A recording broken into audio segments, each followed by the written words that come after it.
She never thought her life would change in a dirty alley behind a coffee shop. Emily Hayes sprinted down West 49th Street, gripping a crumpled resume in one hand and a leaking paper bag in the other. Her ponytail was loose, her blazer wrinkled, and every step echoed her desperation. This was the job that could finally turn things around. But fate had other plans.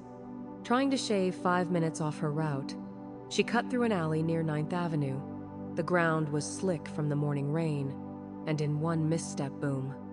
Her heels slipped, the bag flew from her hands, and she landed hard on the wet concrete.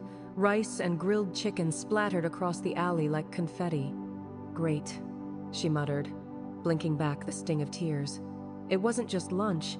It felt like hope itself had hit the ground. "You okay?" The voice startled her.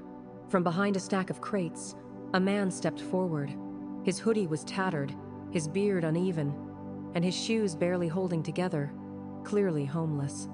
But his eyes didn't belong to the streets. They were calm, sharp, alive. "I think so," Emily said, brushing rice off her skirt.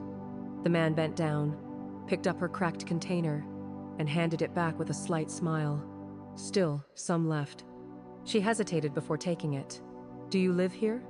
He glanced around. "For now, I'm between chapters." Chapters? Between who I was and who I might become.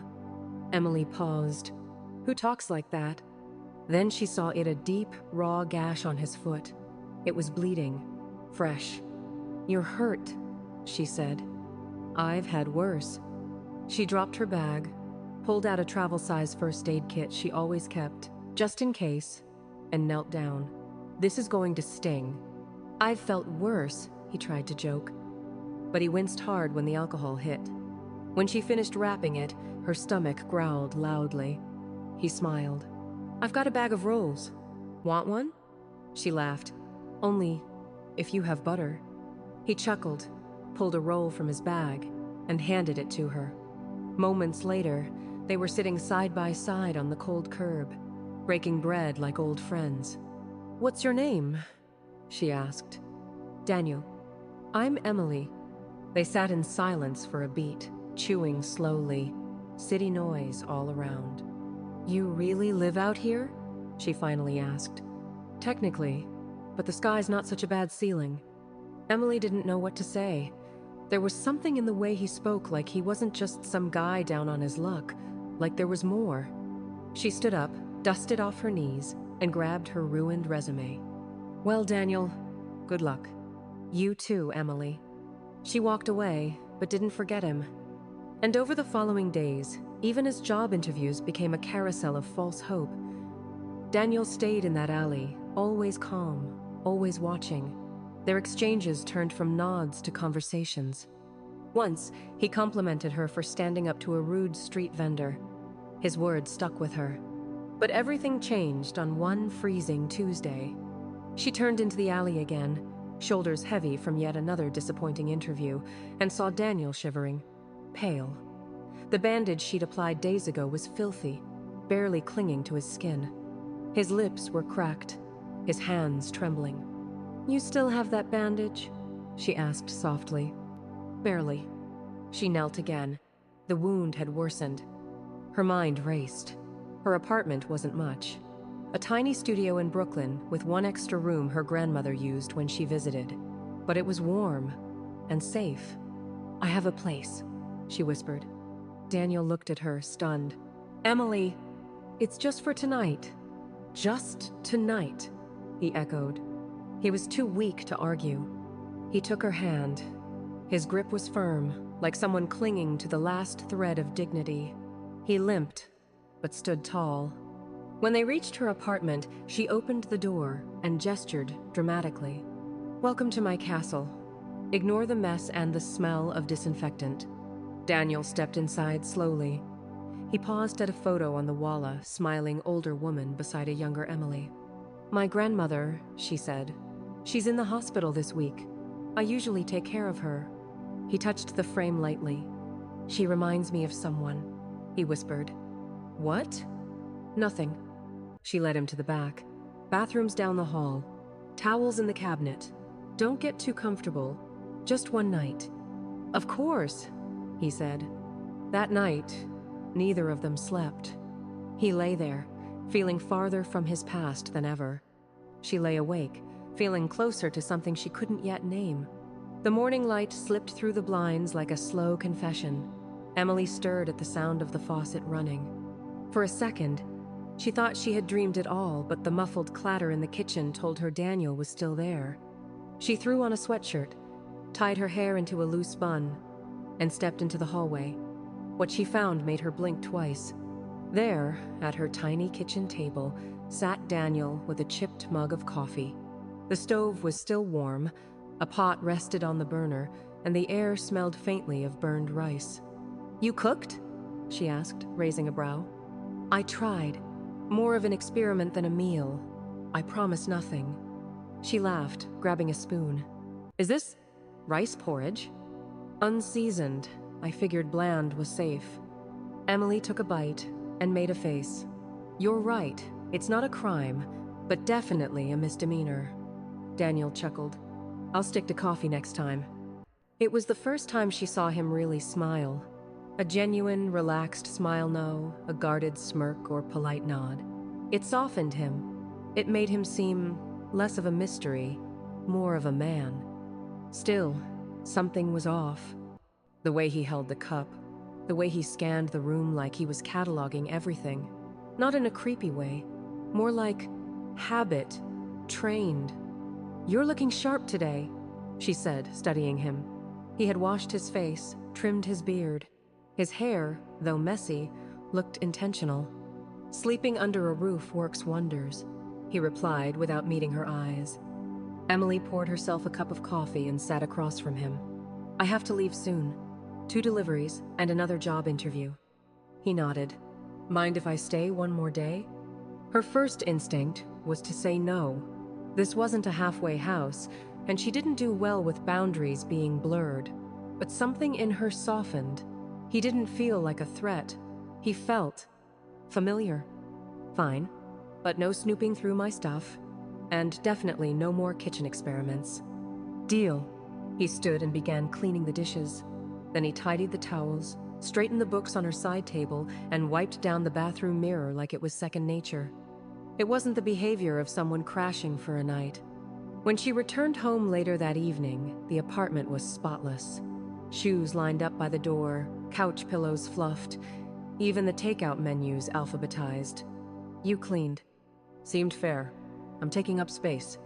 "You trying to impress me with Windex and elbow grease?" "If it works, I'll mop tomorrow."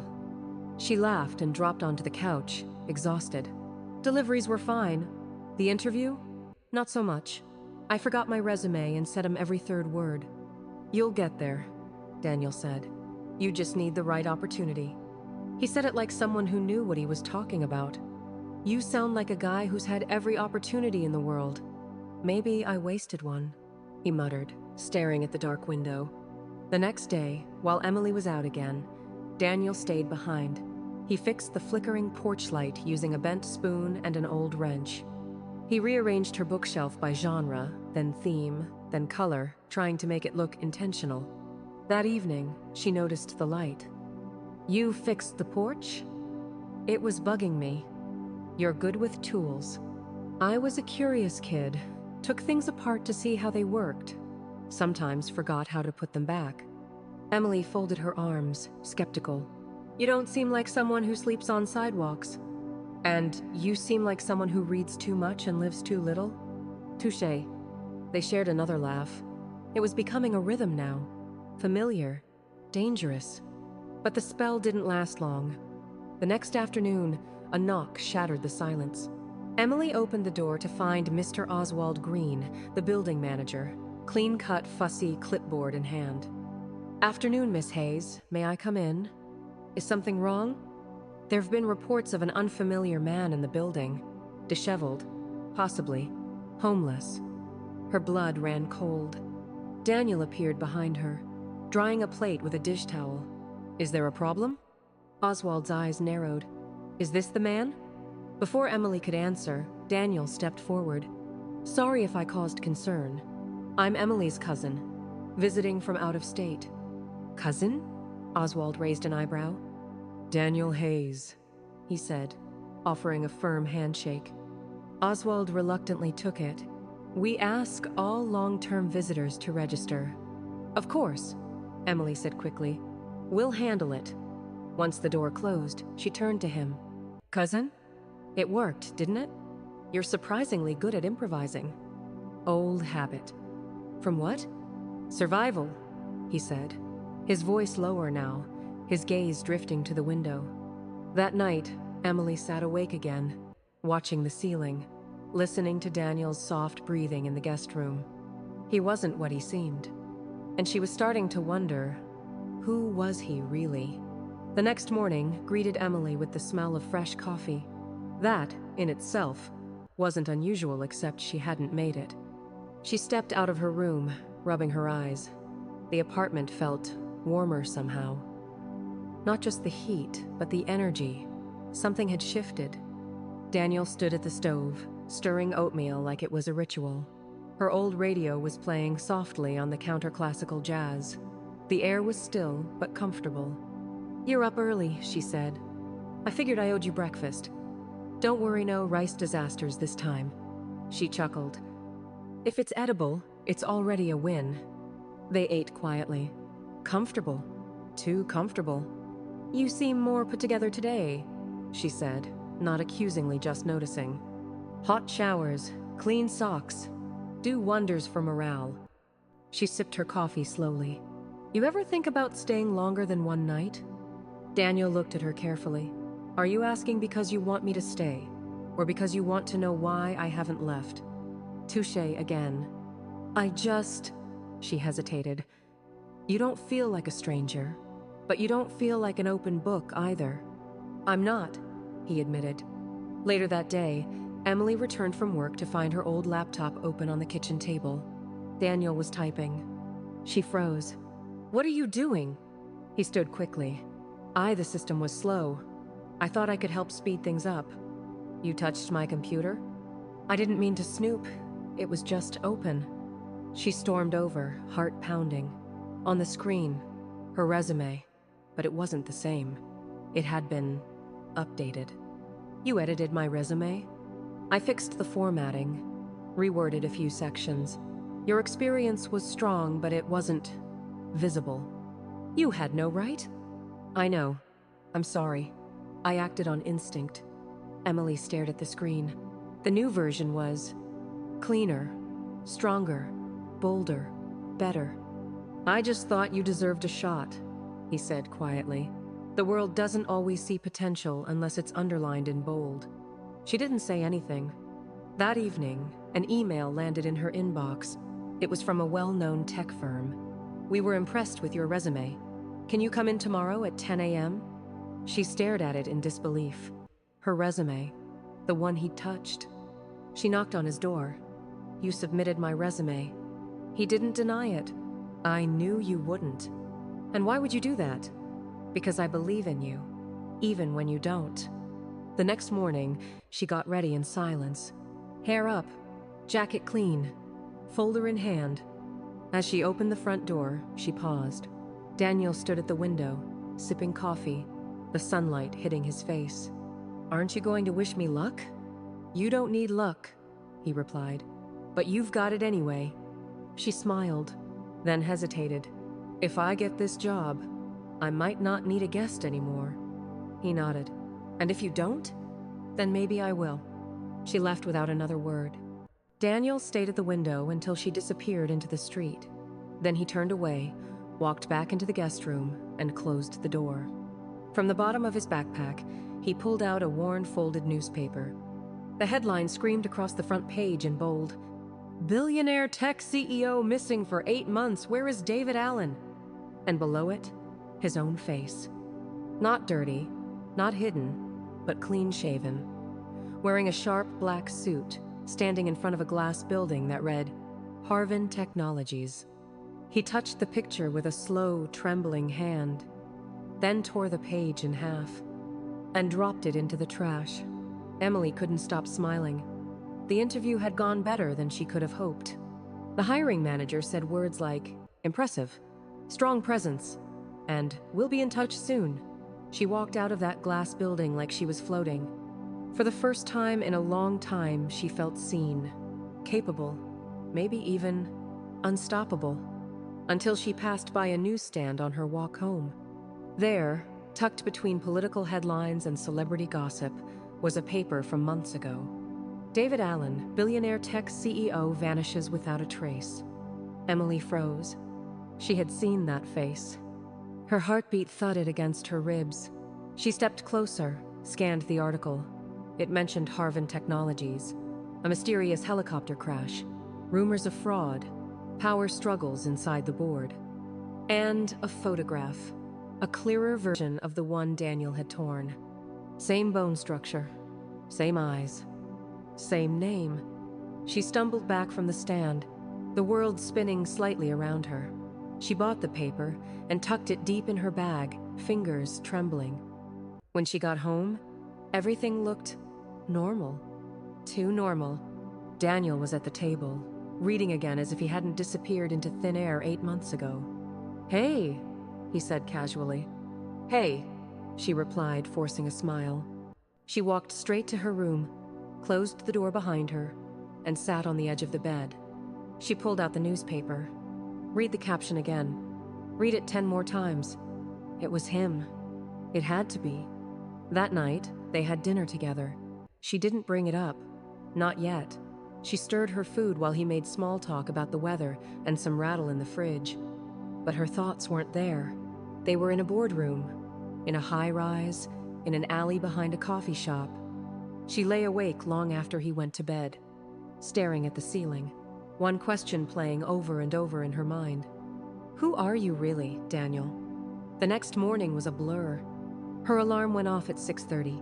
She got up automatically, but the question still clung to her ribs like fog. Daniel was in the kitchen again, acting like everything was fine. "Coffee's ready. I grabbed some fresh bagels from the bakery down the block," he said, placing a cup in front of her.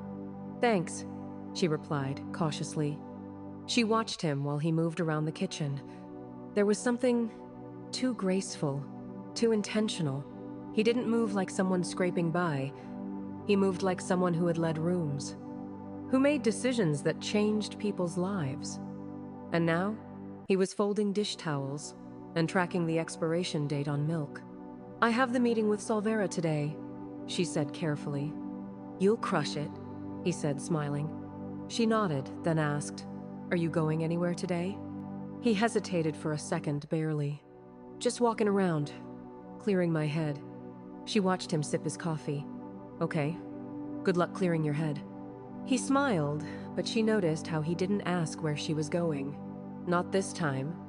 After she left, Daniel waited at the window again. But this time, when he turned away, he didn't go back to the guest room. He walked straight to the closet, pulled out his backpack, and opened a hidden side compartment. Inside, a change of clothes, a ball cap, a disposable phone. He grabbed them quickly. It was time. Harvin Technologies was just over an hour away by foot. He knew better than to take a subway or an Uber. Too many eyes, too many cameras, too much risk. He ducked into a nearby cafe, sat near the back, and watched. Watched the building. Watched the patterns. The employees had changed. The tempo was different. The name on the corner office wasn't his anymore. Victor Alden. The man who had promised to hold things together while he recovered. The man who was now unraveling everything. Daniel waited until the lobby cleared out from the morning rush, then slipped inside through the service entrance. An old janitor, Miguel, caught sight of him. His eyes widened in shock. "Mr. David?" "Shh, just for today.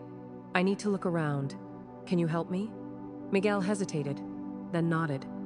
"Of course. It's good to see you." Daniel moved through the halls like a ghost. Unseen, uninvited, but not unwelcome. He slipped into an empty conference room and connected his old laptop to the private server. His old credentials still worked. The screen lit up. Spreadsheets, contracts, meeting logs. And then, buried in the metadata documents showing that Victor was selling off assets to offshore companies, under names that didn't exist on any official record. It was worse than Daniel feared. This wasn't just mismanagement. It was a takeover. Quiet, legal, but lethal. And he was being erased in the process. He copied everything, every detail, every signature, every timeline. Then he logged out, wiped the connection, and walked out as if he'd never been there. Back at home, Emily paced. She couldn't focus, couldn't sit, couldn't stop replaying every interaction she'd had with Daniel. The way he spoke, the way he moved, the quiet confidence, the broken pieces that didn't quite add up. Her phone buzzed a number she didn't recognize. Hello? Miss Hayes? This is Bianca from Silvera. We'd like to invite you to speak with the board tomorrow morning. Are you available? Emily blinked. Yes. Yes, absolutely. Thank you. She hung up, stunned. Another step forward, another door opening. She smiled, then remembered the newspaper in her bag. The coincidence, the face, the name. Her stomach sank. Daniel was already home when she returned. He sat on the couch, flipping through a book, his hair still damp from a shower. How was it? He asked. Emily hesitated. It went well. I'm glad. She stared at him. Did you go out today? He looked up, calm. Just walked around. Took in the air. She nodded slowly. Cool. He didn't lie, but he didn't tell the truth either. That night, they ate dinner like they always did. But Emily barely tasted her food. Her mind was spinning. Her heart ached with a mixture of fear, confusion, and something she didn't want to admit, betrayal. When he asked her about the Silvera meeting, she nodded absently. Are you okay? He asked.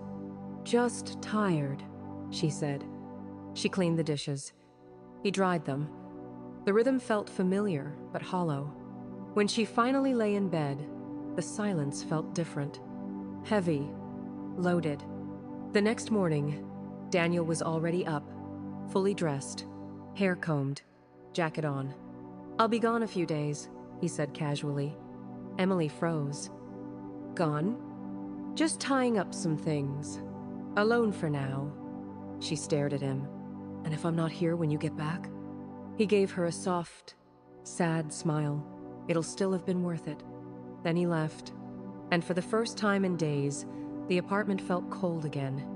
Across town, Daniel slipped into a rundown building that used to be an IT security firm.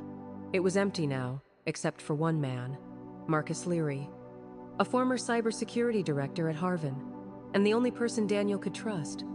You look like hell, Marcus said. I've been worse.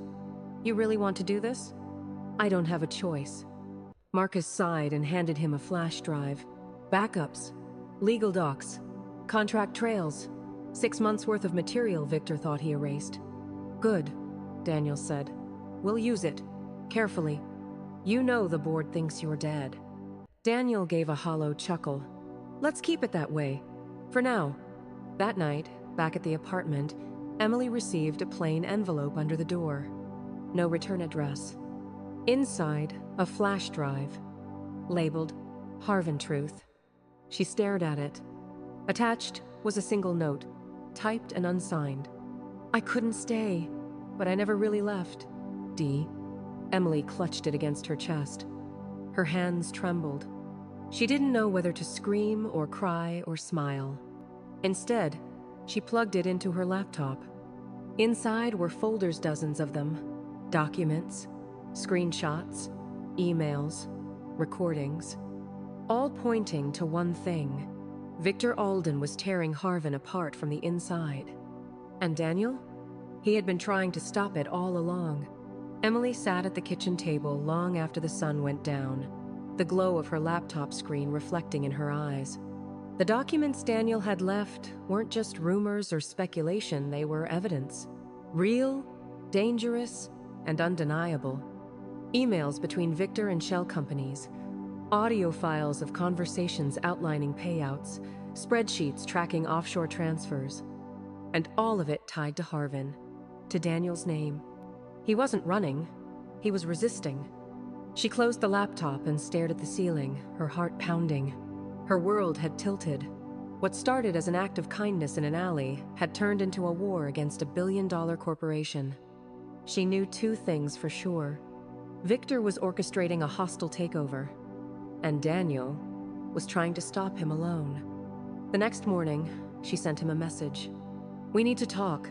Today, wherever you are." He responded faster than she expected. "I'm coming. Give me an hour." When Daniel arrived, she was waiting outside her building, arms folded. Her stare was steel. "You read everything?" he asked, voice low. She nodded. Every page, every audio clip, every dollar. They went upstairs without another word. Inside, she gestured to the couch. "Sit." He did. "I saw the contracts, the fake mergers, the off-the-record payments, Victor's tearing Harvin down bit by bit." Daniel rubbed his face, tired. "I know." "And you're trying to stop it all? By yourself?" "I didn't want to drag you into this." Well, too late.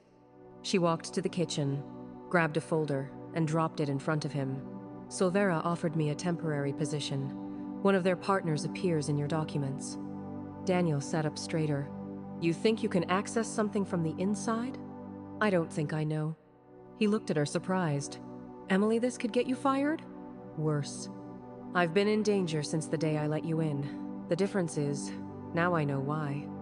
There was silence between them. Then he reached forward and touched her hand. "You don't have to do this." "I'm not doing it for you," she replied softly. "Or for me. I'm doing it for the truth, for every person being lied to." He pulled his hand back slowly, his gaze searching hers. "I don't know if I deserve your help." "Then don't try to deserve it," she said. "Just make it worth it." Over the next few days, Emily began working at Solvera. On the surface, she played the role of the perfect employee equiate, helpful, observant. But behind her calm smile, her eyes were scanning systems, tracking names, noticing details. Daniel, meanwhile, worked deeper in the shadows. With Marcus's help, he cross-referenced contracts, traced encrypted payments, and built a digital map of Victor's web of deceit. It was massive and messy. But finally, they found something. A meeting scheduled the following week. A private event hosted under a fake company name. Location: the Magnolia Hotel. The name of the meeting? Strategic Merger. Translation: the moment Victor would finalize the sale that would kill Harvin from the inside. Daniel's jaw clenched. If he signs that deal, everything's gone. Every chance to rebuild, to expose him. "We have one shot," Marcus said. Daniel picked up his phone. He called her. Emily answered after the first ring. "I need you to get something," he said, "from Solvera's internal system. A folder tied to their contracts with a company called Rylance Holdings. It's a shell." "That's Victor's buyer?" "Yeah, hidden under layers of fakes." Emily nodded. "Give me until tonight." Hours later, she showed up at Daniel's place with a USB drive in her coat pocket. He opened the door. "I got it," she said. He didn't even ask how, he just took it like it was gold. He plugged it into his laptop and pulled up the contents. Audio files, contracts, confirmations. Then Victor's voice. "David won't show. He's a ghost now. And even if he does, it won't matter.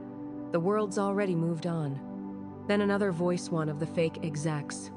"Once the merger's inked, no one will even remember he existed." Daniel leaned back, jaw tight. Emily watched him silently.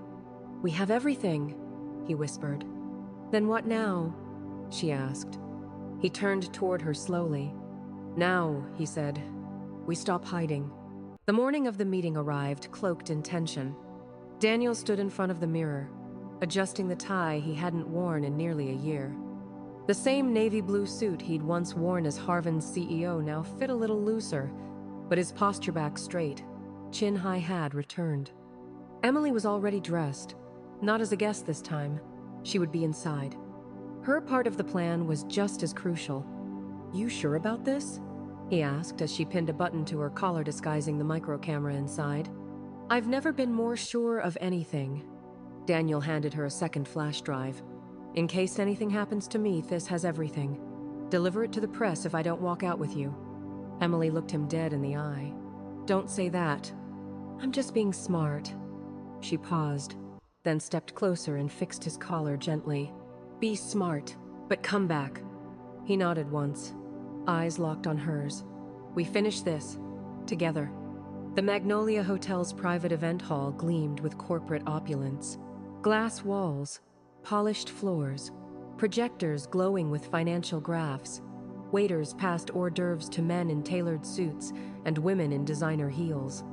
Emily moved through them like she belonged. She connected cables to the projection system, laid out portfolios, adjusted microphones quiet, invisible, unnoticed. In the far corner, Victor Alden stood surrounded by executives, shaking hands, laughing politely. He had no idea the storm was coming. Gentlemen, Victor said, raising a glass, today marks a bold new future, one where Harvin reaches beyond limits, without the baggage of the past. He smiled, confident. Then the side door opened, and Daniel walked in, wearing the suit, the name badge, the stare. Everything stopped. Chairs shifted. Conversations cut off. Someone whispered, "Is that?" Victor paled. That's impossible. Daniel stepped forward, calm, measured, inevitable.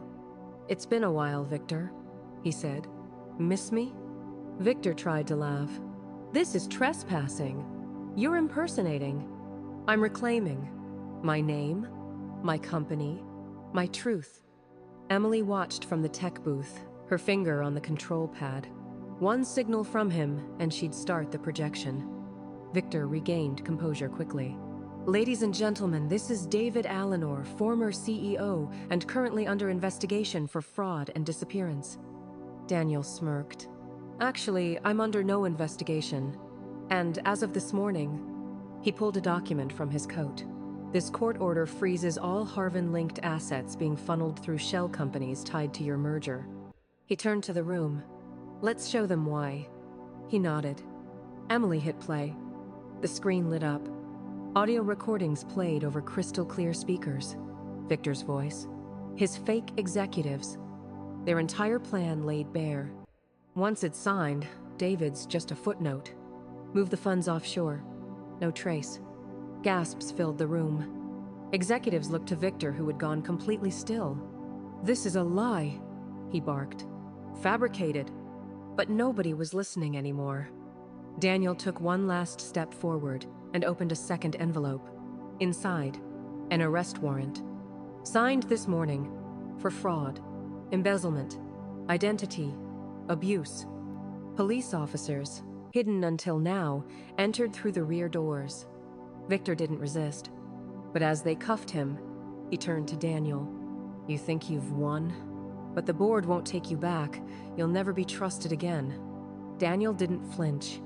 I don't need a seat at the table, Victor. I just needed to burn it down. As Victor was escorted out, Emily stepped from the shadows and joined Daniel at the front. They stood there side by side, watching the room quietly implode.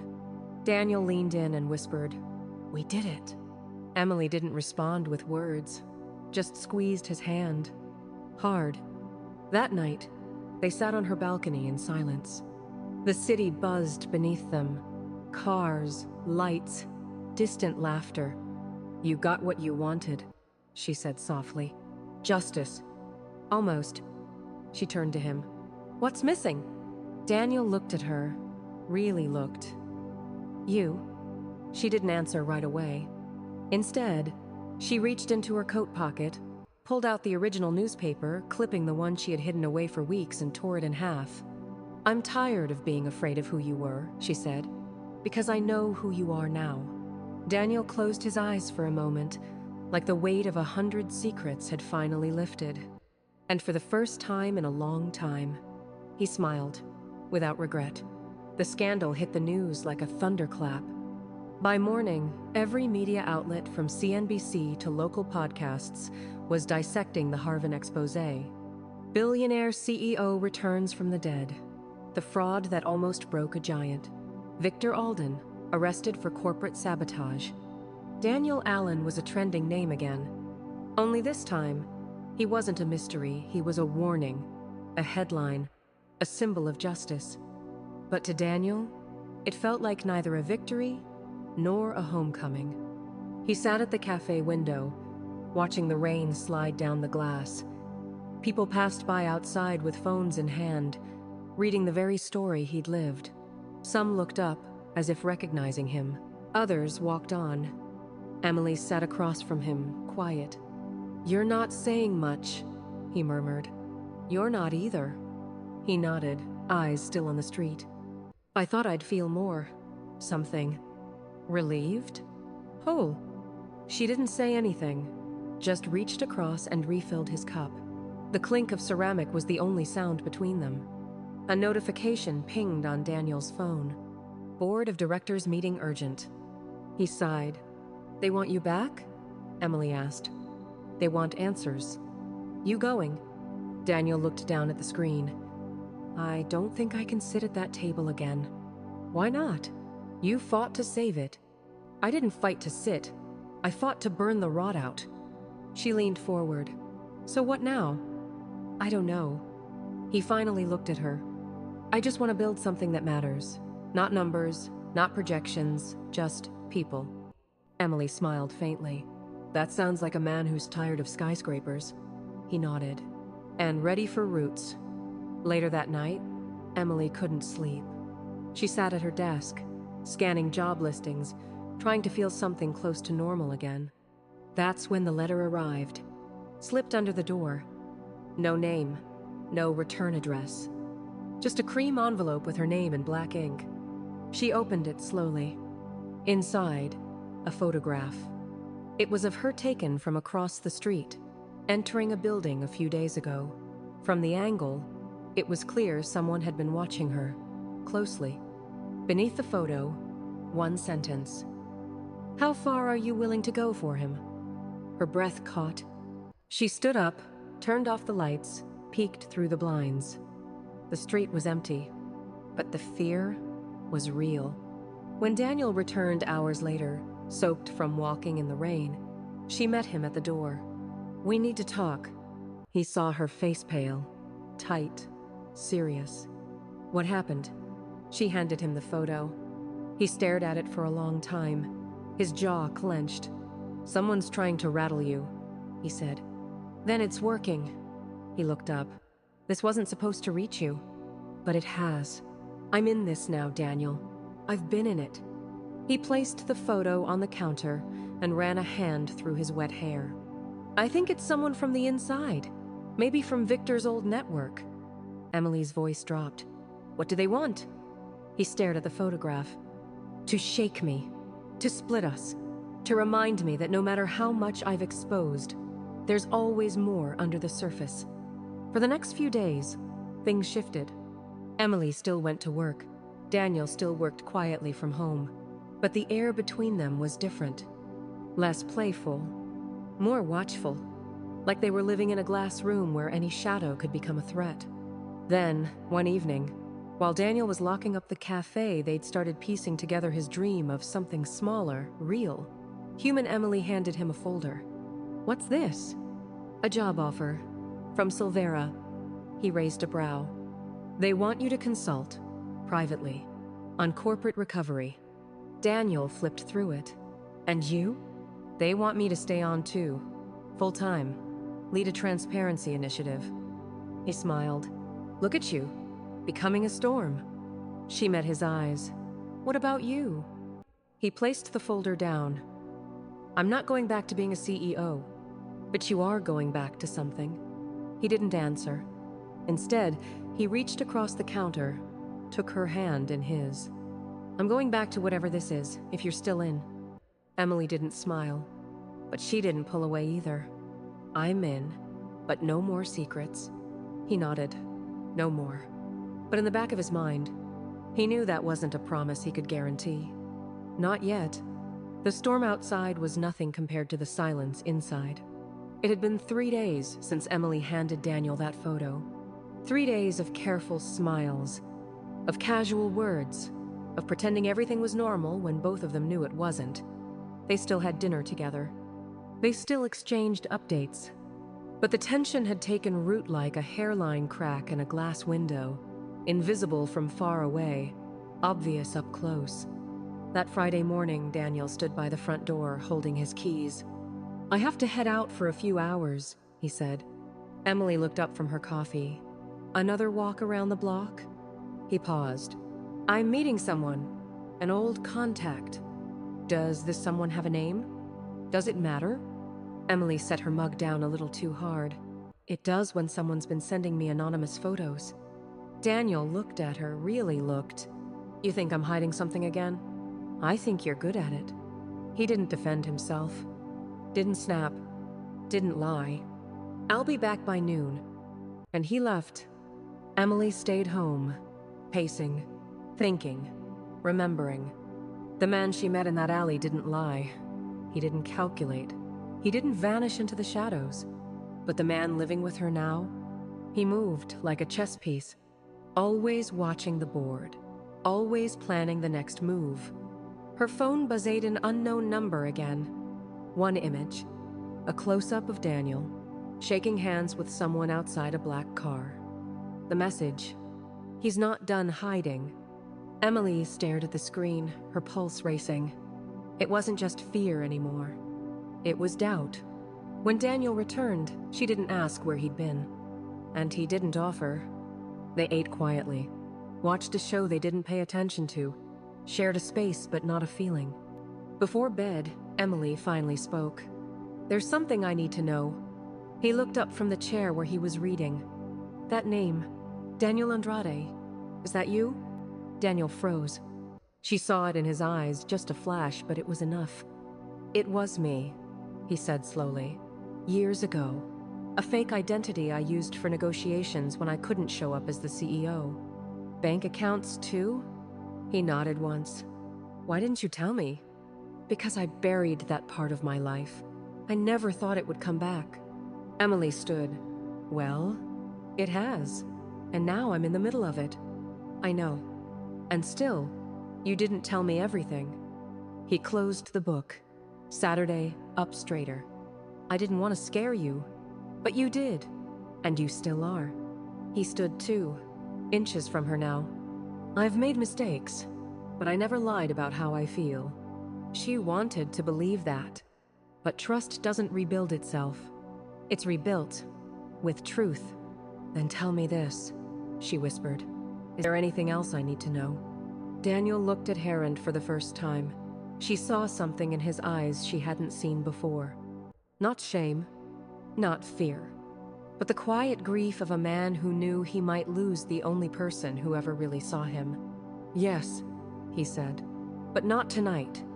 Emily didn't speak again. She just turned off the light and walked into her room. Alone. The next morning, the cafe was quiet. Daniel showed up early, as usual, cleaned the espresso machine, prepped the shelves. Then he found something unusual on the counter. A thin white envelope. No return address. Inside, a contract. One transferring partial ownership of Café Dintenoto, a private investor. Emily's name was nowhere on it. But Daniel's alias was. Daniel Andrade. His stomach sank. Attached was a sticky note in tight handwriting. Even shadows leave trails. He turned the paper over, and there was another photo. Of Emily. Leaving the Solvera building. Daniel stared at it for a long time, then closed his eyes. Whatever game Victor had been playing, someone else had picked up the pieces. And this time, they weren't just after Harvin. They were coming for her. The wind outside howled against the windows, but inside the cafe, it was quiet, too quiet. Daniel stood behind the counter, staring at the contract in his hands like it was a grenade with the pin halfway pulled. His alias Daniel Andrade printed in bold at the top. A shadow he had buried was now being used to haunt him. He heard the bell above the cafe door ring and quickly slipped the papers into the drawer. Emily walked in. Rain clung to her coat. Her cheeks were flushed. She'd been walking fast. "I saw the lights on," she said. "Didn't expect you here this early." Daniel forced a smile. Couldn't sleep. She took a seat at the window, facing the storm. There was a pause heavy, humming with unspoken things. "I need to ask you something," she finally said, not turning around. "Anything. Are you planning to leave again?" He blinked. "Number. Why would you think that?" "Because you vanish when things get too real. You go silent. And now that people are watching again, press, lawyers, whoever's behind those letters, you're folding back into the quiet." Daniel moved around the counter and sat across from her. "I don't want to disappear. Not this time." "Then stop hiding," she said softly. "From me. From your past. From yourself." He reached into his coat and pulled out the envelope. "This was waiting for me this morning." He handed it to her. She unfolded the contract, read the name at the top, then looked up. "Daniel Andrade." He nodded. "I used it years ago to get past investors who didn't want to deal with a young CEO. It was a loophole. A game. One I thought I'd closed." Emily's voice was calm, but cold. "And now someone's using it against you." "And against you," he said. "They're circling back, trying to break us down by reminding me who I used to be." She stared at the papers, her thumb brushing over the edge of the photo. "I'm not afraid of who you were," she said. "I'm afraid of losing who you are." Daniel leaned forward. "Then help me finish this. No more aliases, no more hiding." Her eyes met his. "Then no more secrets." He nodded. "Agreed." The next day, they went together. Downtown, to Harvin's legal offices, to the heart of everything. Daniel walked into the lion's den not as a ghost but as himself. Hair neatly combed. No suit. Just a clean shirt, open collar, and eyes that no longer ran from their reflection. Inside the conference room, the remaining board members sat in stiff silence. The walls still bore the company's mission etched in glass. Innovation with integrity. He almost laughed at the irony. "Let's be clear," Daniel began. "I'm not here to ask for my seat back." The board exchanged wary glances. "I'm here to release it." A murmur swept across the table. "I've appointed a neutral transition team. Financial audits are being conducted. All off-record partnerships will be dissolved. No mergers, no shell corporations. Harvin returns to zero." "David, this is unprecedented," one director said. "You're throwing away everything." "No," Daniel said. "I'm cleaning up the mess I made by trusting the wrong people." He stood, placing a folder at the head of the table. "Everything Victor touched is in there. Every email, every offshore deal, every signature." One of the older members stared at him. "What happens to you?" Daniel gave a small, tired smile. "I start over." That night, back at the apartment, Emily was already home typing quietly, responding to emails, trying to pretend the world hadn't just shifted again. He walked in slowly, placed his keys on the table. She looked up. "How did it go?" "It's done." She nodded once. And just like that, a long exhale escaped her lips as if her lungs had been holding in more than just breath.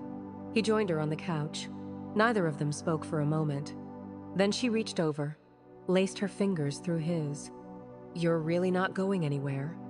"I'm here, completely." "You're still good at disappearing," she said, "but I'm getting better at finding you." He smiled. "Then maybe we're both exactly where we need to be." And for the first time in weeks, they slept peacefully, side by side. No whispers, no fear, just quiet. And the sound of the rain, finally washing something clean. Weeks passed, and for a little while, everything felt almost normal. Daniel stepped fully away from Harvin.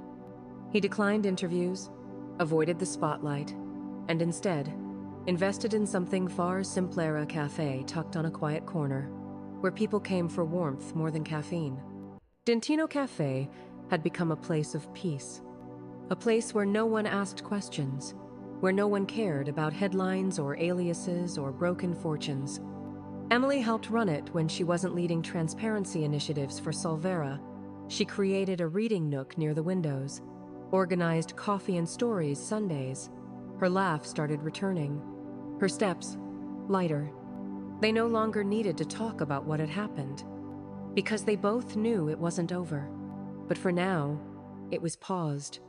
One afternoon, a man with a thick white beard and a worn Yankees cap approached the counter. He studied Daniel for a long moment before speaking. "You two look like a good match," he said, nodding toward Emily. Daniel smiled. "We try. You're like puzzle pieces, same edgeware." Emily heard him from the shelf behind and chuckled. "That's probably the most romantic thing anyone said to us." The man raised his cup in salute, then left with a pastry and a smile. When he was gone, Daniel looked at her. "Puzzle pieces?" She shrugged. "I've heard worse." He reached across the counter, took her hand. "Thank you." "For what?" "For staying, when you had every reason to run." She squeezed his fingers gently. "I ran enough before I met you." That night, as the cafe lights dimmed and the last customer left, Daniel locked the door and stood in the center of the room, just breathing. "You okay?" Emily asked. He nodded slowly. "Yeah, I just never thought I'd have this." "This?" "Normal. Quiet. Coffee that doesn't come from a boardroom machine." She smiled, walking over and resting her head on his shoulder. "Then keep it." He wrapped his arm around her. "I plan to, but quiet has a way of warning us before it breaks." The next morning, an envelope waited at their doorstep. No stamp, no return address. Inside, a single photo. It was of Emily again. But this time, she wasn't alone. She was with one of the executives from Solvera, laughing, holding a folder. Written across the top in red marker, "Still think she's not playing you?" Daniel stared at it for a long time. Something inside him coiled. Not because he believed it, but because someone wanted him to. Emily walked into the room and immediately noticed the tension. "What is it?" He held up the photo silently. Her face hardened as she took it. "This was yesterday," she said. "After the meeting, I was walking him out." Daniel nodded, not saying a word. She stepped closer. "You don't think I'm hiding something, do you?" His throat tightened. "No," he said, "but someone does." She looked at him, long and hard, and in that silence, something unspoken passed between them. This isn't over. That evening, they sat on the back patio behind the cafe. Wind brushed through the leaves. The smell of fresh ground beans still clung to the air. Daniel broke the silence. "There's a leak somewhere. Someone's still watching, still trying to pull us apart." Emily looked up at the sky. "Then let them watch." He turned to her. "What do you mean?" "If they're still watching, that means we're still worth something. Still a threat." She leaned her head on his shoulder. "So let them look. Let them listen. Let them try." Daniel exhaled. "And if they get close again?" Emily smirked. "Then we stop serving coffee and start serving consequences." He laughed, loud and real. And in that moment, with the stars barely visible above the city haze, they didn't feel hunted. They felt unbreakable. 2 days later, the past knocked on their door. Not with photos, not with threats, but with a court summons. Emily had just finished arranging a display of new poetry books near the cafe's front window when the courier walked in calm, professional, unaware of the weight in his hands. "Emily Hayes?" She looked up, surprised. "Yes?" He handed her the envelope, nodded politely, and left without a word. She stared at it, heart sinking before even reading the contents. Daniel walked out from the back room just as she opened it. Her face went pale. "What is it?" he asked, stepping toward her. She held it out with trembling fingers. He read it slowly. "Subpoena to testify. State versus David Allen, aka Daniel Andrade. Allegations. Corporate misrepresentation and identity fraud." Daniel's jaw clenched. His eyes scanned it again, as if the words might change the second time. "They're calling you as a witness," he said quietly. Emily sat down, hard. "This can't be real. They already cleared you." Harvin signed off. The board accepted the restructuring. Daniel didn't move. This isn't about Harvin. She looked up, wide-eyed. Then what? Victor. He said the name like poison. He's not done. And apparently, neither are the people who backed him. Emily blinked. You think this is retaliation? I think this is his last move. She stared at the floor. They're going to make me testify against you. They're going to try to make it look like you were manipulated. That I used you, lied to you, involved you in something illegal. Did you? He looked at her, the question hanging in the air. No, he said, but they don't need the truth. Just enough doubt. Emily rubbed her face. I should have seen this coming. No, Daniel said, kneeling in front of her. You trusted me, that's not a mistake. Her voice cracked. What if they twist everything? What if they ruin everything we built? They won't, he said, because we don't run anymore. But inside, Daniel was shaking. Not from fear of jail, from fear of losing her. The morning of the hearing came too fast. The courtroom was smaller than Daniel remembered. Wood-paneled, claustrophobic. A few rows of seats, mostly filled with press and observers. Daniel sat beside his attorney, expression unreadable. Emily sat in the second row, behind the prosecution. Alone. When they called her to the stand, the air seemed to still. She walked slowly, deliberately, like every step might be her last as just a witness. The prosecutor wasted no time. Miss Hayes, how long have you known Mr. Allen? Almost a year. And when you met him, was it as David Allen? He introduced himself as Daniel. Were you aware at that time that Daniel was an alias used in business negotiations involving offshore accounts and hidden contracts? No, she said evenly. I wasn't. But you became aware later. Yes. And you continued to live with him? Work with him? Even after discovering the extent of the deception? Emily paused. Then, yes. Why? Her answer was steady. Because I saw who he really was. The prosecutor leaned forward. And how can the court trust that you weren't manipulated? Emotionally compromised? Emily looked around the room. At Daniel. At the judge. Then back to the prosecutor. Because I'm not a pawn in someone else's game. She turned back to the jury box. I chose to help him because I believed in what he was trying to fix. And I still do. The courtroom murmured.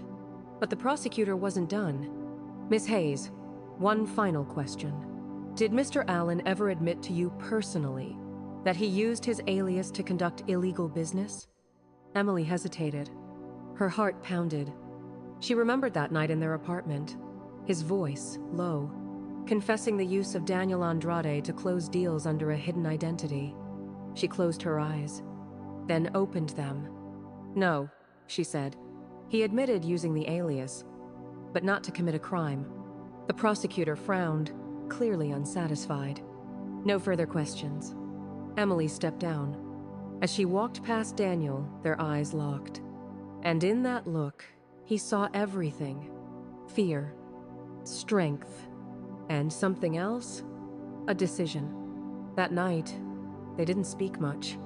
Emily sat on the edge of the bed, looking out the window. Daniel stood by the door, holding the same envelope from earlier. I'm sorry, he said finally. For what? For dragging you into a war I should have fought alone. Emily turned to him. You didn't drag me. I walked in. He nodded. But it's not over yet. I know. She stood, walked over to him. Then we end it. Together. No more delays. No more defense. He looked down at her, and for the first time in days, smiled. A real smile. Okay, he said. Together. The next morning, the cafe was quieterly so. The kind of silence that follows tension, not peace. Daniel stood behind the counter, drying mugs that didn't need drying. Emily sat by the window with a notebook open, though she hadn't written a single word. The trial had gone into recess. The press had gone wild. The whispers were louder than ever. But it wasn't the world outside that was weighing them down. It was the weight of the words they hadn't said. Finally, Daniel broke the silence. "There's something else I haven't told you." Emily didn't look up. "You said no more secrets." "I know. That's why I have to say it now." She closed the notebook slowly, turned to face him. "I'm listening." Daniel set the mug down, walked around the counter. Saturday across from her. "When I was running back when I left after the board forced me out, I didn't just disappear into nothing." She stayed still, watching him. "I took money, not millions, just enough to start over. Quietly, illegally." Her breath caught. "And I used the Daniel Andrade name to do it. Shell accounts, fake invoices. I told myself it was for survival, but it was still fraud." Emily's lips parted. She blinked. Once. Twice. "How much?" 80,000, he said softly. "It's gone. All of it. Into the cafe. Rent. Food. That heater in the back room. I never meant for it to touch you. But it did." She stood up, walked to the window, her back to him.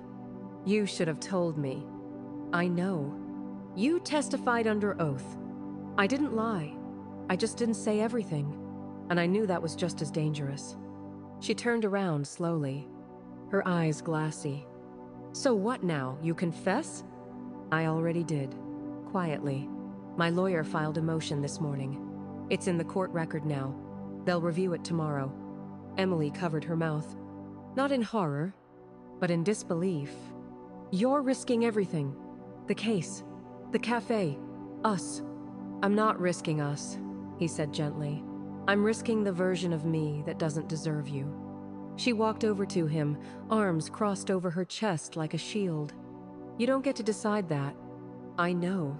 She looked away for a second, then back again. "Did you ever think of leaving? Just disappearing again?" "Yes," he admitted. "But then I thought about what you'd say." "And what would I say?" He smiled faintly. "That if I ran, I'd never stop running. But if I stayed, I might finally get to live." Emily stepped closer.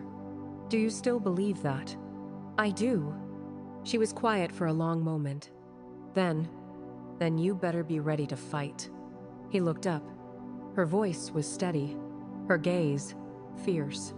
"Because if they bring that to court tomorrow, they're going to try to bury you with it. I know. And I'll be right there, whether the verdict is freedom or consequences." Daniel's throat tightened. "Why?" "Because I never fell in love with the CEO," she whispered. "I fell in love with the man in the alley, the one who didn't have anything but still gave me half his bread." His eyes stung. He blinked fast. "And if that man has to pay for the past," she said, "then at least he won't do it alone." They stood there in the middle of the cafe. No coffee brewing, no lights flickering, just the sound of a storm starting to rise again this time. Not outside. This time, within. But they didn't flinch. They just held each other and waited for the final blow. The courthouse was full, not with people, but with pressure. Every breath felt measured, every movement watched, every sound too loud or too quiet. Daniel stood beside his lawyer, dressed simply. No suit, no tie, just honesty, wrapped in humility.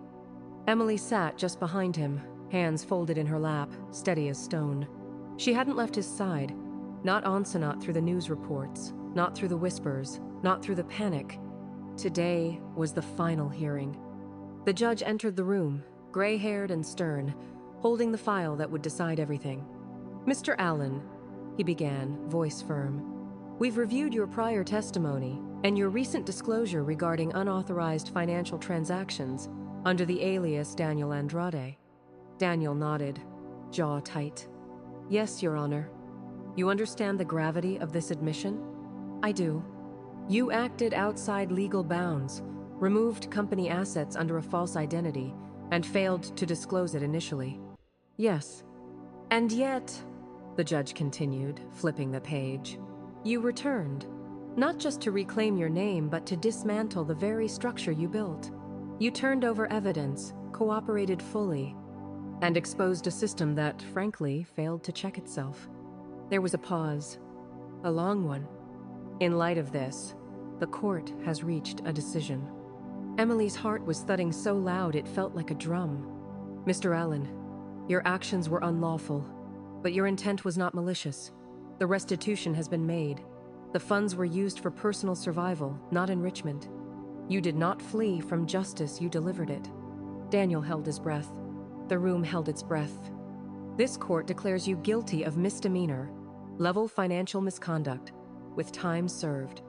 Gasps filled the room. Emily blinked. Time served? The judge raised a hand for silence. You are barred from holding any executive position in a public company for the next 5 years. You will be under probation, with required community service and financial oversight. He leaned forward. But, Mr. Allen, consider this not a punishment, but a second beginning. One you've already started. Daniel's knees almost gave out, but he stayed standing. Thank you, Your Honor, he said, voice breaking slightly. Outside, the world exploded. Paparazzi, cameras, reporters yelling his name. Daniel didn't stop for any of them. He walked straight to Emily, took her hand, and didn't let go. Later that night, back at the cafe, the closed sign hung quietly on the door. Inside, soft jazz played on the speakers. The lights were low. The air was thick with something neither of them could name. Relief? Sadness? Peace? Maybe all three. Daniel poured them each a cup of coffee and sat across from her at their usual table. So that's it, he said. It's over. No, Emily said gently. It's starting. He smiled. You always know the right thing to say. I've had a good teacher. They clinked mugs, drank, and for a while, said nothing at all. Then Daniel reached into his coat and pulled out a small box. Not velvet, not fancy, just a simple cardboard square. Emily raised an eyebrow. What's that? He slid it across the table. She opened it slowly. Inside one single silver key. To the cafe? She asked. To everything, he said. Half mine, half yours. No aliases, no secrets. Emily's eyes shimmered. Are you proposing? I'm inviting, he said.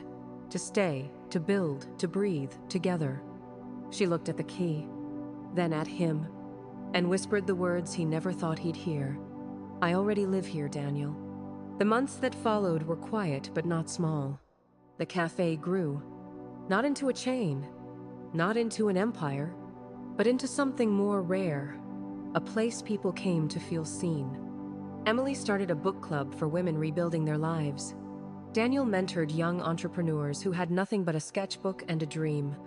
And every so often, someone would walk in and ask, "Aren't you that CEO guy?" And Daniel would smile. I used to be. Now I'm just the guy who makes the coffee. Emily would glance over from the shelves and grin. And I'm the one who makes sure he doesn't burn it.